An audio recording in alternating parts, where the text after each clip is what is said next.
One of the most enduring RPG franchises of all time is Final Fantasy.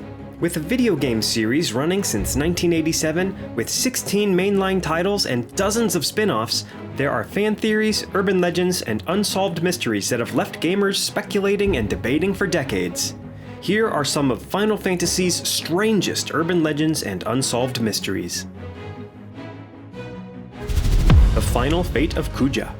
In Final Fantasy IX, the living weapon Kua quickly grows out of control and sets out to conquer the realms of Terra and Gaia. Unlike virtually any other major Final Fantasy villain, Kuja's fate is left ambiguous. As the Leafa tree collapses after this harrowing showdown, Zidane opts to stay behind and save Kua. Though the epilogue reveals that Zidane survives to return safely to Queen Garnet, no mention is made of what actually happens to Kua, who remains absent as the story concludes. Finding Zack Fair. Throughout Final Fantasy VII, Cloud makes references to his best friend, Zack Fair, who is only seen in flashbacks. Fans began to wonder if Zack actually made a secret appearance in the game, speculating that a Sephiroth clone in Sector 5 was actually Cloud's long-lost buddy. Supporting this rumor was Aerith's comment about the clone, remarking she wasn't strong enough to heal him. Urban legends posited that if Aerith was fully leveled, she could heal the sick clone, restoring his memories to reveal that he was actually Zack all along. With Aerith only having access to the sewers for a short amount of time, players would have to grind considerably to get her level up. All this hard work would be for nothing, with Aerith never changing her dialogue option to heal the clone, and no discernible connection between the clone and Zack found in the game files. The Test Zero monsters.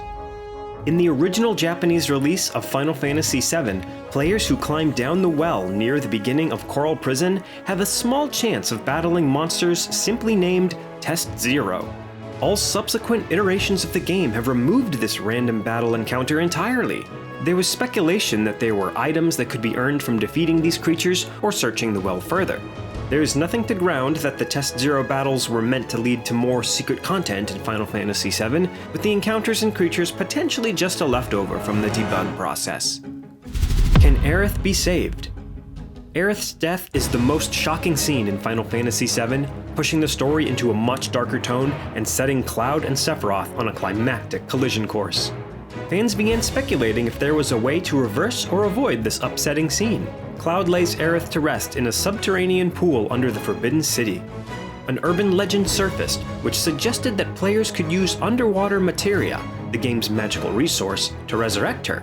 This rumor was fueled by underwater materia's relative uselessness for most of the game. Unfortunately, the rumor proved to be fruitless attempts to avoid Aerith's grim death. The Fate of Palum and Porum. 1991's Final Fantasy IV was the first 16-bit Final Fantasy game to get a wide release in North America, bringing a whole new depth of storytelling and a cast of fan-favorite characters. One of the most emotional moments sees Palum and Porum sacrificing themselves to protect the party, becoming petrified in the process. The Elder restores the two in time to bring them both to the fight against the Giant of Babel, but players wondered if they could save the twin siblings themselves. There is some basis for this, including unused data in the source code. The rumor likely sprung from the game giving players the ability to use healing items on Palum and Porum's petrified bodies, to no avail. To be sure, no earned level or secret healing item is capable of restoring Palum and Porum, with their revival linked exclusively to a story moment in the game.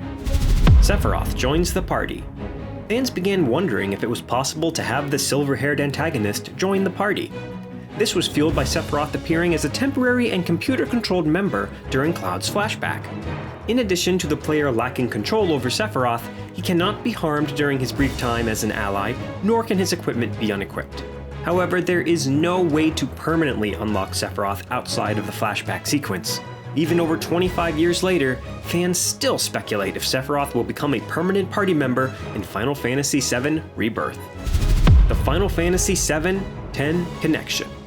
In Final Fantasy VII, the Shinra Electric Power Company recklessly and greedily harvests the planet Gaia's life force for its own selfish ends throughout the game. Fans have speculated that the origins of Shinra and its dangerous planetary schemes may appear in Final Fantasy X-2, despite taking place on the seemingly separate world of Spira.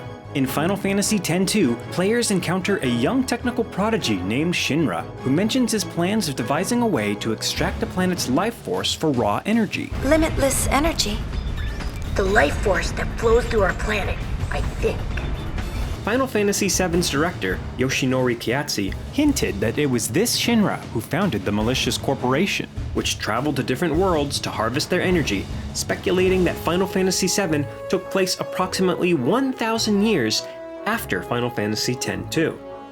As an additional nod to this theory, Final Fantasy VII Remake contains a photo of Shinra's founders, including a man wearing a familiar mask from Final Fantasy X-2. What are some of your favorite urban legends and mysteries from Final Fantasy? Read a longer version of this story on denofgeek.com.